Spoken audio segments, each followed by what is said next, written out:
Chelsea win by 3, gain 3 vital points in the top 4 race, and our sponsor is happy once again. Let's go. Welcome to the Kavkas view, and today we are covering the match review of Chelsea versus Watford, the 3-0 victory at Stamford Bridge, and we're going to cover 6 positives, no negatives today, strictly positive. Going into this game, my nerves were all over the place.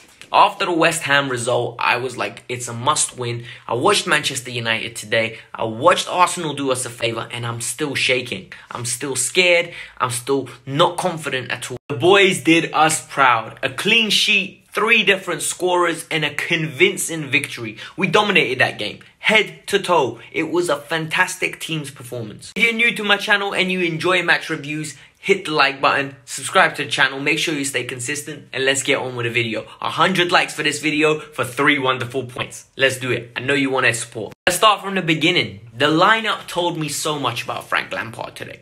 The lineup made me back Frank even more than I'm backing him at the moment. After the stinkers Alonso and Rudiger dropped, they had to get punished. They had to go on a naughty step, and they had to be on timeout. And you know what? He acted on it. Aspie moved to the left, Reece came into the right, Zuma came in and was man of the match for me. He kept Troy Deeney quiet. Nothing much changed. Same front 3, apart from Tammy went out the team and Giroud started. Like I said, the 6 takeaways from this game, and they're all positives. This is fantastic news. Let's start with number 1. Kurt Zuma looks like the real deal. He was phenomenal today. Antonio bullied Christensen and Rudiger, and today that was not happening. Rudiger was assigned to keep Antonio quiet. Today it was Zuma's turn to keep Deeney quiet. Deeney did nothing. He even left one on him. He was fantastic, comfortable on the ball, very agile, smart, knew when to go in for a header, knew when to come out with the ball, and more importantly, he was vocal. I didn't have what's it called, the fake noise in the background on, but I could hear him talking the whole time. Very vocal, very authoritative, and I loved it. Positive number 2. Pulisic is the real deal, guys. I'm telling you right now, I am getting convinced on a daily basis. Real talk, this is not the same Christian Pulisic we had in September. People like, I told you about Christian Pulisic, I told you about Christian... What did you tell me about Christian Pulisic? This is not the same Christian Pulisic. This is Christian Eden Michael Hazard Pulisic. That's what this is. He's so comfortable on the ball. He's so agile. He's so smart in the final third. He knows when to release it. He knows when to approach the box. He should have had a second penalty today. He would have took that penalty and added to his tally. He was outstanding. Didn't score, but you know what? The all-round game. So you know when we used to say with Hazard, you need to watch the games. The los ojos, los ojos. The eyes don't lie. I'm telling you now, they don't lie. And his performance, there might not be any tangible points on the board, but he was destroying that defense today. Number 3, Willian is performing fantastically. This was his best performance yet. Gang, Willian's performance today was the best one to date.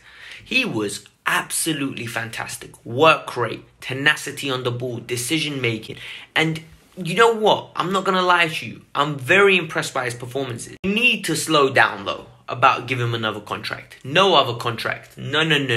His performance was good today. He might be even perfect till the end of the season. It's time to move on. It's time to say goodbye. It's time for him to move on. It's time for a fresh start. We're not going back down that alley. We're not going to be that club that consistently depends on him. We don't need him. It was time to move on. Ziyech, Werner, Pulisic, Hudson, Odoi. That's the 4 now. It's time to move on. Number 4, Olivier Giroud led the line by example. One thing we can guarantee by Olivier Giroud is he knows how to lead the line. He's a World Cup winner, for crying out loud. Europa League winner.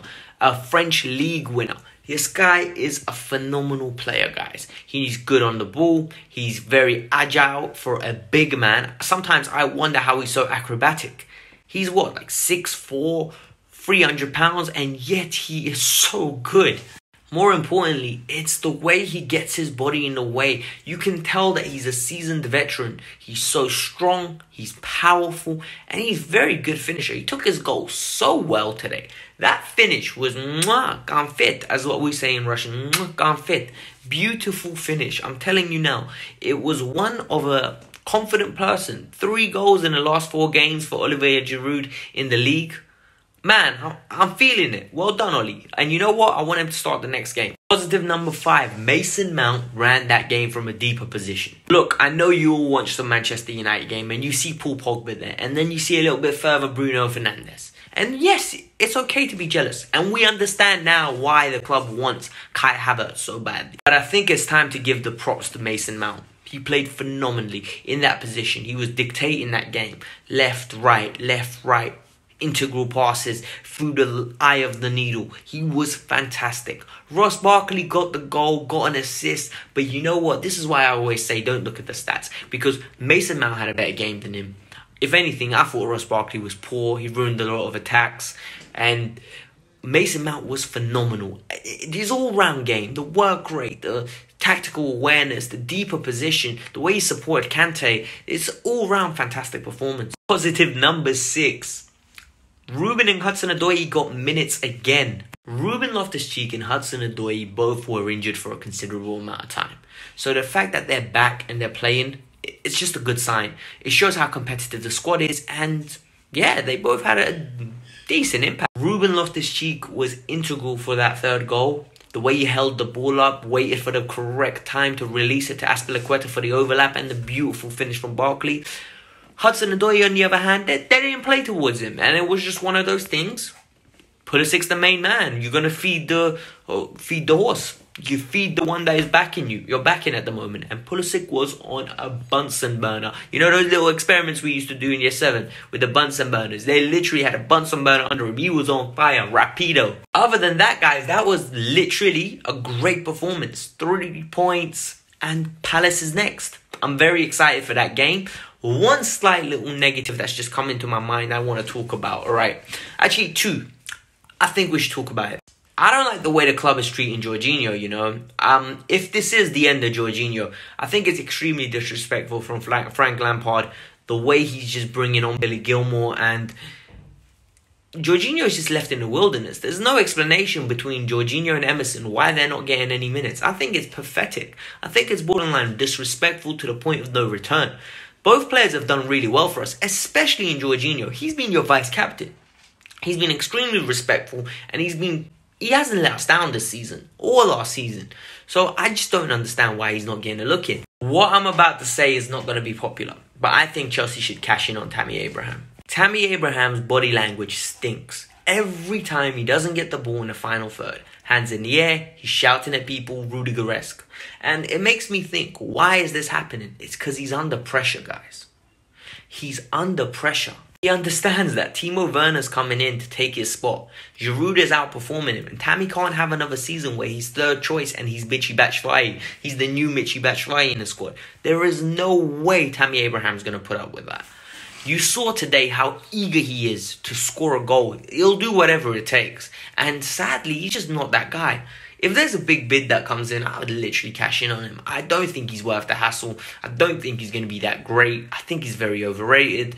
And yeah, I'm just very disappointed to see actually at times. You know, it was a good confident win. He's shouting at Pulisic, he's shouting at Barkley. And it just makes me wonder, like, bro, calm down, man. Like, who do you think you are? Other than that, guys, I think I'm really happy about today's performance. I'm not going to lie to you, 3-0, a clean sheet. Kepa played okay, 3 good saves, 3 shots on target, boosted his save rate. We need to sell him anyway, but it is what it is.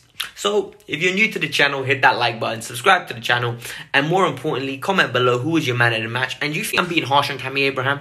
And Giroud, is he going to be good enough for next year to be the backup striker? And finally, Jorginho and Emerson, are they getting like a rough end of the stick? Do you think it's bang out of order what's happening to them?